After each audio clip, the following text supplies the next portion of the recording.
Thanks for joining us this morning. It is Monday. I'm Carolyn. Day. Lots of sunshine. Tent is torn down. The protesters are gone. Well, retailers are desperately trying to get you into their stores. New details emerge about how a missing 9 months pregnant mother died. Military spending just as prominent as manufacturing as Mitt Romney campaigns in Ohio today. First responsibility of a president is to protect the nation. President Obama takes time out to defend the unemployment rate and the tone of the race. He spoke one-on-one with ABC6 reporter Dana J. Making sure that we're providing tax breaks to companies that are investing here in the United States. He's an admitted drug dealer, but says he's not a killer. Where were you that day? I was with family and friends. LaFonz Dixon has spent most his life in jail. Let me show you how this thief did it. He broke open the lock. You've seen the prices. They're not cheap. We can all agree, doesn't matter if you like summer, if you like winter, but it's a beautiful day out there. Difference between watch and warning. Watch means conditions are favorable, so we, kind of watch out for it. Warning means it's happening. A lot of people out there that don't have fans. So we're asking you to come to the studio here, 1261 Dublin Road. Donate fans. I'm going to go ahead and give you a look out the front of our windshield. We are on 70 West, about, I'd say 5 to 7 miles west of Hilliard. We're actually coming up on mile marker 87. And as you can see, very, very bad visibility at this point. I do this when you haven't built Michelle's, and she gave you 10 grand for last September. Good morning, everyone. Welcome to the Football Fever. Along with Matt Finkus, I'm Douglas Sells. Clay Hall and Obi Stillwell will join us from Ohio Stadium in just a few moments. Almost a forgotten man here a little bit in the Buckeye offense until last week. You've talked a lot about Shazier, that he plays like a missile right now. We have reporters all over the scene bringing you the latest information. We have team coverage for you right now. And we're on your side, giving you a look at all 4 casinos across the state of Ohio tonight.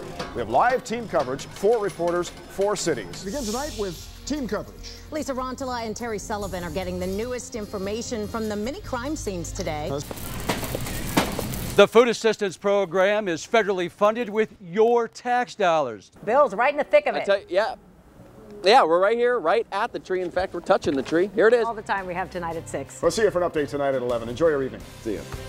Well, tonight, ABC6 is on your side to show you how quickly a burglar can turn your life upside down. In just a moment, we're going to follow a former professional burglar as he breaks into a home and makes off with valuables. Fighting Back reporter Steve Levine is live as the bad guy prepares to go to work. Steve. Yolanda, in just a few minutes, we're going to show you the importance of fighting back to keep thieves from getting into your home. We hired Bob Portenier. He's a former burglar. He served time for armed robbery. In just a few minutes, he's going to bust through those doors and expose the secrets of a burglar to find out what they do to get your stuff. Bob, you brought us here to the back of the house. Tell us, why do you want to break in here? Well, the house is quite a ways back there, so I don't have to worry about that house being seen or heard. The houses next door, I'm not worried about those. This is the best place to go through to stay, unobserved and do your thing. All right, you got your tools, you're ready to go. We got the clock ready. I'll count you down. 3, 2, 1. Time to break in. All right, a lot of times you folks don't bother locking your storm door. This is a single pane door, and it's an antique door. It makes it easy to get into. I'm going to open up the back door and let my partner back in. He's going to load up some things in the garage. And what I'm looking for here is in the kitchen. A lot of folks will put their pharmaceuticals here or in the bathroom and master bedroom. Nothing yet. A lot of dishes, glasses, cups. Nothing here. Oh, here we go. 3 bottles of pharmaceuticals. Dining room. Nothing of interest there. Here's the living room. Nothing here. What I really want to find is a home office, because there's a lot of stuff in there that's worth money. Oh, there's a lockbox. I'll set it out here. My partner, when he gets done, upstairs. Hey, check that closet just at the top of the stairs and grab that lockbox. Got it. Okay. So we got the laptop. Let's see what we got in the drawers. What do we got here? Oh, nice ring. Okay, I'll be down a bit. Credit cards, blank checks, cash. In God we trust. I like that. Let's see what we got over here. What's this? Passports. Very cool. Okay. Let's go over. See what we got in the master bedroom. In here, you usually find a gun. Now, if the homeowner comes home and gets heroic, this could get messy. Here's some nice buckles. Jewelry box. We'll take this and go through it at my leisure. And that's about it. So, let's get out of here before the cops come. And before I fall down the stairs. This is hard work, folks. So I think I'll grab a couple of beers. Add insult to injury.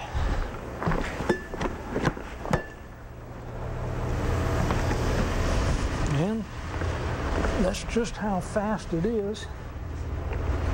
And you'll notice one thing, folks. Everyone keeps their stuff in the same place. That's why it makes it so easy for burglars to steal your stuff. Okay, let's go, pal.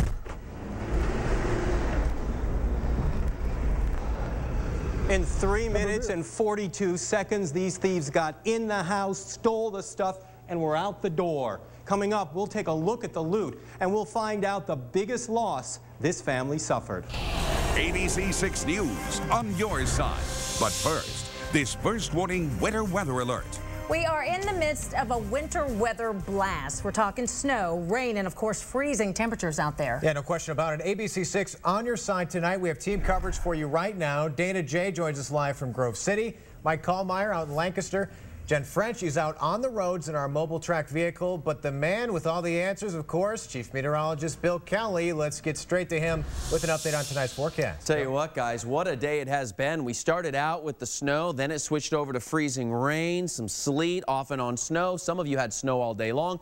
Totals have ranged across the area, heaviest being the north and over to the west. But I tell you, what's going on now? We have this final wave that's pushing through, and you see the blue, that's an indicator of snow, and it's for the most part snow for everybody. There's a few spots down into the southeast part of our viewing area, like Athens, for example. You guys have had rain all day long, really nothing to speak of. That wind is definitely causing a bite right now and covering up the roadways yet again with some of this blowing snow. It's a little drizzly, a little sleety, a little slushy. The good news is this nasty, icky stuff is actually a lot easier for the snowplow crews to clear away than the thick, heavy, pretty white stuff. Still, that snow emergency in effect, and that means no parking along snow emergency routes here in Grove City. Severe weather is absolutely right. It's a very dangerous situation setting up for us here on this Friday evening. A line of severe storms moving through the Columbus area, already starting to see them on the outlying spots. And the wind gusts, we've had reports of 80-mile-per-hour winds. You can see this line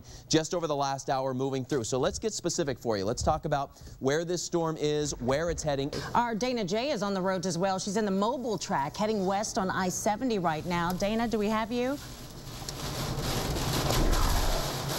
Yeah, you do, ladies, and I can tell you also we are seeing some cars pulled over, and so I hope that Terry, your daughter's doing okay. I'm going to go ahead and give you a look out the front of our windshield. We are on 70 west, about, I'd say 5 to 7 miles west of Hilliard. We're actually coming up on mile marker 87. And as you can see, very, very bad visibility at this point. Cars pulling over on the side of the road. We haven't experienced any hail or anything like that at this point. However, we are seeing a lot of wind whipping around. I don't know if you can tell in the trees and things like that on the side of the road. I'm trying to give you some views out of the sides of our cameras. Where we just had to brace ourselves. Now the truck still is shaking with the high winds. We've had torrential rains, and we're seeing some ponding on the roads up here. Now we're at police headquarters in Worthington. They were expecting a really busy night tonight with this extreme weather and the heat, but now add severe weather that we're experiencing now, and I'm imagining that they're going to get a lot of calls. ABC 6 News on your side. But first, this breaking news alert. I'm Terry Sullivan, live in Zanesville along Kopechek Road. Behind me, the Thompson farm, where Marion Thompson is believed to be bringing her five animals that have been at the zoo that were released this morning. 2 monkeys, 2 leopards, and a bear. We do have some video, let's show you right now, shot by our crew earlier, of those animals being loaded into crates, into cages, and from there put onto a semi for the long trek here to Zanesville. At least we believe they're coming to Zanesville. There have been some reports that she may be taking them elsewhere, but we'll find out from Dana, who is following that caravan, in just a moment. Back out here along Kopechek Road, the neighbors up and down the road have placed no trespassing signs all around the farm, so there's really no way that you can get close. It's a 2-lane road. You can't really pull off the side of the road, so it's been kind of crazy in that. The neighbors also tell me, I stopped a carload, they were very annoyed that the animals were returning here. In fact, one man actually said if he had his way, he would have poisoned the animals. The sheriff, we talked to him about an hour and a half ago. He says he is disappointed and frustrated that she didn't take advantage of the offer to have a neutral party come in and inspect the cages here at the Thompson farm. These cages are the ones that were in the house. The animals were found in them. Nobody's been able to check how secure they are, although the sheriff says that since they were found in the cages, he doesn't think that the locks or anything was affected by that. But another point, nobody has, the animals while they were at the zoo, we're told they've gained weight. So who knows if they'll be able to fit into the cages back here at the Thompson farm. Let's go to Mike McCarthy, who is live at the Columbus Zoo. He has more on the loading of the animals for that caravan this morning. Mike? Yeah, well, Terry, for Marion Thompson, the wait is over. She has been fighting with the state of Ohio for about 6 months now to get those animals back in her care. And until just about an hour ago, those 5 animals were housed right back here at the Columbus Zoo Animal Health Center. That's where they were, and that's where Marion Thompson came this morning to get those animals. You saw it all unfold live here, right here on ABC 6. Let me take you back and show you some video, though, in case you missed it. Marion Thompson, her veterinarian, and her crew are arriving right around 10:30 this morning, about a half hour earlier than expected. Then when they arrived here, those 5 animals were brought out in crates. First, the biggest animals, the 2 leopards and a bear, were brought out. Those animals were actually sedated, loaded up in those crates, and then they were, that sedation was reversed once they were loaded up. They were awake and alert, we're told, once they left the zoo property here. The 2 monkeys were actually brought out in a smaller crates and were actually loaded up in the truck, in the bed of the truck, with Marion Thompson and her veterinarian as they left here. It took about 45 minutes for that whole transition, that whole transportation process to be completed here at the zoo. Back out here live right now, I'm actually joined by Dale Schmidt, the president and CEO of the Columbus Zoo. Dale, how did this go today, in your opinion? I thought it went very smoothly. Most of our transfers are handled in this way.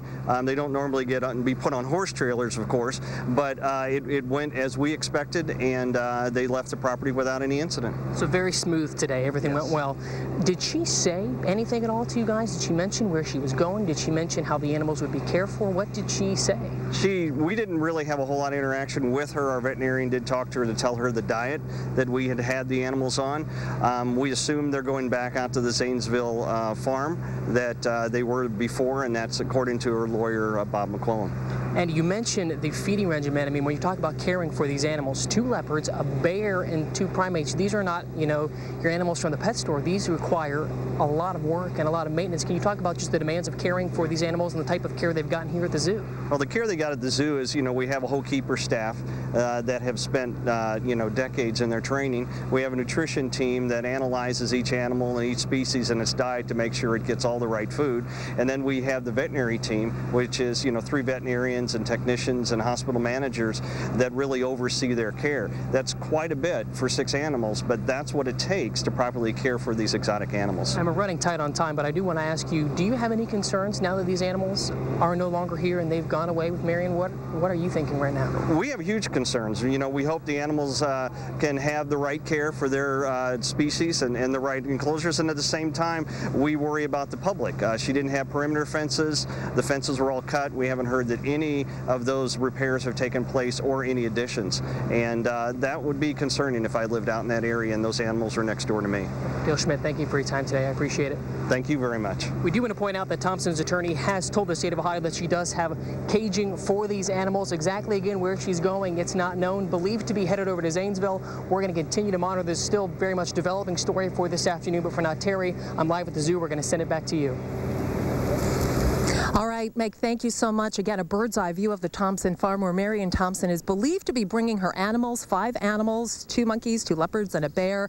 Everybody's stopping to ask, have you heard where are they going? Are they going to Zanesville? We've also heard reports that she could be bringing them to another county, but right now, at least as of 10 minutes ago when I called Dana J, she said that it appeared they were still heading to Zanesville. Let's check in with Dana J right now, who's on the road in our mobile track to see where this convoy is right now. Dana? Yeah, well, Terry, we've been on the road for about 45 minutes now. We are right now on I-70 heading east. We're at the Granville-Lancaster exit 126. I'm going to give you a view out of the front of our trailer. You can see right there in the right corner of your screen the red truck being driven by Marion Thompson. Smooth sailing so far on this approximately 75-mile journey. And as we've said before, a friend of Marion Thompson reporting they're going back to Zanesville with these animals. And at this point, no indication otherwise. I'm going to give you a view from the side of that trailer, this steel horse trailer that you're seeing that's carrying the animals. We're told they are awake for this trip. In fact, I heard one of those leopards growling as it was loaded into the trailer. The primates, as Mike said, I've seen the crate that they're in. They're in the back of Marion Thompson's cab. In fact, I got a peek in the window and I could see the veterinarian kind of turned around, peeking into that crate. I'm going to give you our view from the back so that you can see who else is in that caravan. And this white van, this white conversion van right behind you on the left of your screen, that is the animals caretaker and another helper. I've seen him at various different places, but they're in the caravan. Also in this caravan, 2 USDA vehicles that this was USDA, U.S. Department of Agriculture personnel that was at the zoo. A spokeswoman for the zoo tell us they simply requested to be there as the animals were transferred, and they requested to be part of the caravan as it was headed back to Zanesville. So at this point, no indication that that these animals and Marion Thompson are going anywhere other than Zanesville, but we're going to keep an eye on them for the remainder of the journey, and we'll be checking back in with you, I'm sure, later on in the newscast. But for now, live from Mobile Track 6, I'm Dana J, ABC 6 News.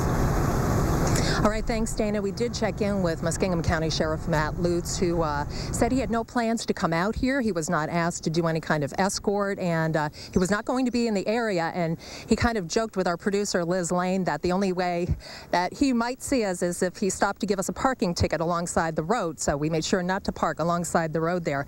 But again, we have a bird's eye view of the Thompson farm, and it sounds like if they keep on track, those animals could arrive here within the hour, within the noon show. So stay right there, because we, of course, have a and you'll be able to see those animals arriving. And of course, stay with us on air and online, abc6onyourside.com. We will have continuing coverage of the exotic animals returning to their Zanesville home. Well, right now, let's send it back to the studio. Carolyn Bruck sitting in today with the rest of the day's news. Carolyn? All right, thanks, Terry. Breaking news out of Jefferson Township. We want to show you video just into the ABC 6 newsroom. A SWAT situation happening on Morse Road. A source tells ABC 6 that Franklin County deputies were trying to serve a warrant. ABC 6 anchor Bob Kendrick is live at a former drug house in Old Town East. And Bob, tell us a little bit about the house and how we're helping the community with this.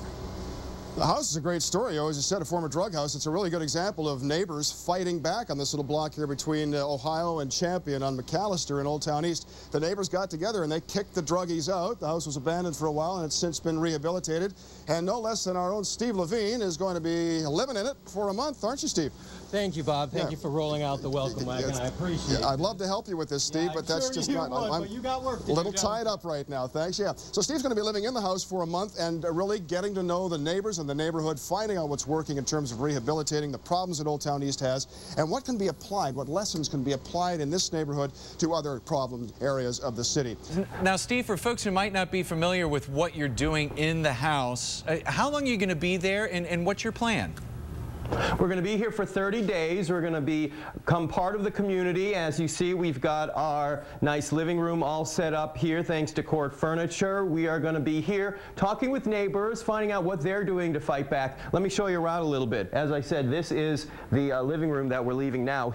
And here pretty much is Fighting Back Central for the next 30 days. We're going to be here putting together our stories. I'll show you a little bit of the video from yesterday. This is when we came in, and you can see that we've got video here putting in the cameras that we've got all over the house. So anybody that wants to check in as to what's going on, all they have to do is go to ABC6 on your side, go onto the Fighting Back page, and they'll be able to see us, because look right up there. We've got little cameras all over the place. And then all they got to do is click on, like I said, and see us going all active 24 hours a day. ABC6 is moving in and fighting back. New city safety cameras will soon be zooming in on crime inside Old Town East. There are 4 locations in the eyes in the sky. They are just a short walk from where we've moved in for the month of May. ABC6 reporter Steve Levine is here to tell us when those cameras will begin rolling. Steve? Yolanda, we're right here at the corner of South Champion and East Main Street. One of those city safety cameras will be going right here. It is one of 4 cameras that will be installed in East Columbus. It's been more than 2 weeks now since ABC6 moved into Old Town East to see how neighbors are fighting back against crime. Reporter Steve Levine is now live from one of the street corners there that neighbors say was really a magnet for crime and violence until a big change, Steve. Bob, I'm in a parking lot very familiar with from this carry-out parking lot. A lot of crime, a lot of shootings. We covered it all, especially last summer. But check it out. Right now, the store is locked up, and it all changed when neighbors crushed alcohol sales. Neighborhood carryouts for years, a crime hotspot for shootings and drugs in Old Town East. They tolerated a lot of drug dealing and other unsavory activities. We had so much loitering around the carryouts that sold alcohol. I don't know why, but the carryouts seemed to be a magnet for negative behavior. It was the liquor option. So Block Watch neighbors fought back. They petitioned the community and got an issue on the ballot to stop liquor sales around the neighborhood, a move voters passed overwhelmingly. And shortly after alcohol sales were banned in January, a lot of crime dried up when several carryouts shut their doors. Tremendous difference. We do not have the loitering. It disappeared immediately. The liquor ban didn't happen overnight. Neighbors started pushing for it during the late 90s. It failed once, twice, not 3 times. It was the 4th try when voters tossed out the alcohol for good. ABC6 News on your side. But first, this breaking news alert. Crews clearing the scene of a crash on Fishinger Road in Hilliard right now. The road was shut down when an SUV rolled over. ABC6's Ben Garbrick is there right now. And Ben, what's the latest on this? Well, Yolanda, cleanup crews are finishing up their work here. A messy scene here, and all 4 cars and 2 people hurt. This SUV that's being loaded onto this tow truck here behind me is the one that caused this whole crash. That's the one that flipped over in this accident. Police are telling me that car was traveling westbound on Fishinger when it crossed the yellow center line, went into oncoming traffic and hit another car, hit a second car going the other way, and then that's when that SUV flipped over onto its head. That driver is hurt as well as another driver. All the injuries here, though, are minor, so that is the good news here. As to why that driver crossed over to oncoming traffic, the police officer on scene I was talking with said that they have an idea why that person crossed over, but at this point they won't tell us why because this is all still under investigation. Westbound Fishinger is still shut down, as well as there's only one lane going eastbound, and if you're trying to make your way through on Dublin, it's also slow going. So if you're trying to make your way through this area, you should expect some long delays. We're live in Hilliard. I'm Ben Garber, ABC 6 News. Thank you, Ben. A controversial bill is off the table at the Ohio State House. The so-called heartbeat bill would have banned abortions as soon as doctors detected a fetal heartbeat. ABC 6 reporter Dana Jay has been following the story and is live with the latest update from the State House. Dana? And Bob, that news came this afternoon after months and months of hearings, rallies, protests, even teddy bears. The day before Ohio Senate Republicans are set to elect a new leader, outgoing President Tom Niehaus makes a decision on a bill that's been on the table for almost 2 years. I informed my caucus earlier today that it was not my intention to take up the heartbeat bill in the lame duck session. Niehaus says that he still doesn't believe the heartbeat bill would stand up in the U.S. Supreme Court, and the Senate's efforts are better focused elsewhere. We have been the most pro-life legislature in my memory, having passed 7 previous bills, and I want to continue our focus on jobs and the economy. The heartbeat bill prompted a number of rallies of support and opposition. The measure would have been the strictest abortion ban in the country. Pro-life Ohio Right to Life opposed it for constitutional reasons, but supporters think the bill could overturn Roe versus Wade. They sent children bearing stuffed animals with audible fetal heartbeats to pressure Republican senators who control the chamber to pass the bill. It's unclear what the future holds under new Republican leadership, but for now, Democrats who have been fighting the measure are thrilled. We broke the news to Senator Nina Turner. Hallelujah. This is a great day in the state of Ohio for women. It may come up again, and I tell you, Dana, when that happens, we will be prepared. I expect the supporters of this bill to be prepared as well. I did reach out for a spokeswoman for the organization that supports it, Faith to Action, for her reaction on this latest development. Have not yet heard back from her. Also of note today, the Senate president said that he is not interested in having his body take up the bill that would defund Planned Parenthood either. That bill currently in the House, but no chance of that coming up in the Senate at all in this lame duck session either. Reporting live at the State House this evening, I'm Dana Jay, ABC 6 News. Thank you, Dana. We're following developing news from northern Ohio tonight. This is video was shot from above the scene of a deadly house fire today. 5 people were killed, and we may never know exactly what caused this fire. It happened in a rural area of Seneca County near Tiffin. ABC 6 reporter Steve Levine is there and learned the victims include 3 children under the age of 12. Well, let me show you all that's left of this farmhouse after fire ripped through it, taking 5 lives. One neighbor who did not want to go on camera tells me he will always remember and hear the voices of those 3 young children playing on that swing set. Firefighters were called to this farmhouse around 3 this morning after a truck driver saw flames a mile away. 12 hours later, the bodies of Joe and Holly Hamilton and their 12-year-old daughter and 2 sons, ages 8 and 6, were recovered. Neighbors tell us the family has faced some tough times recently. Just a few years ago, the family was in a car wreck and described the family as being loving and warm. Now the entire community is grieving the family's most recent tragedy.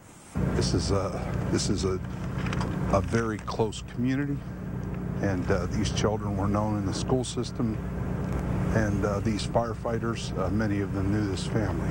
It's a very difficult day. Neighbors say the family returned just last night after visiting relatives in Wisconsin for Thanksgiving. The state fire marshal is now investigating to determine the exact cause of this blaze. The bodies of those 5 family members now at the coroner's office, where it's now being determined their exact cause of death. In Seneca County, Steve Levine, ABC 6 News. A suspected drunk driver hits a school bus with dozens of kids on board. That car is wedged under the bus. About 35 students from Ridgewood Elementary School were on the bus at the time. None are hurt. The driver is at OSU Main Hospital with minor injuries. A medic did report smelling alcohol on the driver. Police say he admitted drinking several beers before the accident. Another school bus crash, this one involving a middle school bus from Gahanna. That bus was stopped on Morse Road with a SUV stopped behind it. That's when police say a second SUV rear-ended the first one, shoving it into the bus. 2 kids were on at the time. No one hurt. The SUV driver who caused the crash did suffer a minor injury. Police are looking into citing the driver. New details now after a violent crash into a home. We've just learned that the deputy chasing the car called off the chase because the suspects were throwing things out the window. One of those things was a mason jar full of white powdery substance that will be tested. This all happening this morning in Ross County in a rural area near Bainbridge. Witnesses say a couple of guys stole from deer hunters and were being chased by a Ross County deputy and the hunters. The men lost control of the car, traveling about 90 miles an hour. Now, family members in the home say normally their 4-year-old grandson would have been sitting in the spot where the car hit watching cartoons, but his mom had the day off and the grandparents weren't babysitting. Well, they've been stealing off some local hunters, some people hunting down here, and the hunters seen them, caught them, and they went after them. Then they called the sheriff. I mean, running from the law. I mean, he could have either hurt my son or hurt my parents. But, yeah, it really makes me mad. I wanted to go out and beat him up. Sherry Sims showed us a photo of the car in the house there. Police say that Donnie Henson and Ryan Fury are the names of the men who were driving it, or in there. No word on charges yet. They were both flown by medical helicopter to Columbus hospitals. A 33-year-old man is behind bars tonight, accused of having a sexual relationship with a teenage girl. ABC 6's Tom Bosco is in the newsroom to show us how this guy was caught. Tom? Yolanda, after the mother of the 15-year-old caught her daughter sneaking in and out of the house, she got curious and decided to take a look at her daughter's phone. And that's when she found pictures, nude pictures of her daughter, nude pictures of a 33-year-old man, and she discovered the two were having a sexual relationship. So she called the Union County Sheriff's Office. Deputies investigated, and the phone led them to this man, 33-year-old Harry Wood of Marysville. He's a truck driver, but he's not going anywhere anytime soon. He's behind bars now on $50,000 bond. He's charged with a number of crimes, including unlawful sexual conduct with a minor. The Sheriff's Office says sexting is a big problem that they're seeing. Sexting cases have increased over the years as the cell phones and the technology have gotten better, and almost everybody carries a cell phone now, almost all the kids. And it is a problem, and it's not our first case, and unfortunately it won't be our last. What's still not clear is how Wood met the 15-year-old. Wood's car was seized as well. Deputies say that's where the two had sex. BCI agents processed that car today. And there's nothing new here, but it does bear repeating in light of this story. Deputies say the best way to keep your kids safe, of course, is to monitor their phone usage. Reporting live in the newsroom, I'm Tom Bosco, ABC 6 News. Thanks, Tom. 2 busloads of drunk college students descend on a mini-mart and trash the place big time. It happened just outside of Choctaw Lake in Madison County. ABC 6 reporter Carol Looper was there today. Carol? Bob, 80 students from the University of Dayton were returning to school from a fraternity party at a bar in Columbus. It happened back on November 17th, but just today, the prosecutor met with school officials to discuss possible criminal charges. Now, everyone who saw the kids said they came to the mini-mart drunk to use the restrooms, but they did some pretty wild things. The Madison County prosecutor tells me after the kids were subdued, sheriff's deputies got their names and home addresses and took pictures of all of them. Now, if they can ID the ones they saw doing the actions, they can charge them. The prosecutor tells me the women working there panicked. They were scared out of their minds. I mean, this was pretty egregious to them because there was 80 kids descended on them. There were kids peeing in the store, peeing in front of the store, peeing behind the store, in the hallways, on the walls, in the trash cans. He says they smashed wine and beer bottles, and some of the kids got into a fight in the cooler. Now, the University of Dayton will take action against any kids who the deputies can identify. They've already suspended Sigma Chi Fraternity. And the prosecutor would like to know what bar in Columbus served the underage students. I'm Carol Looper, ABC 6 News. Thank you, Carol. New at 6 now, it's official. Voters in the New Albany School District have approved a tax levy aimed at bringing improvements to students. ABC6's Dave Detling is live in the newsroom now with a look at what happens now. Dave?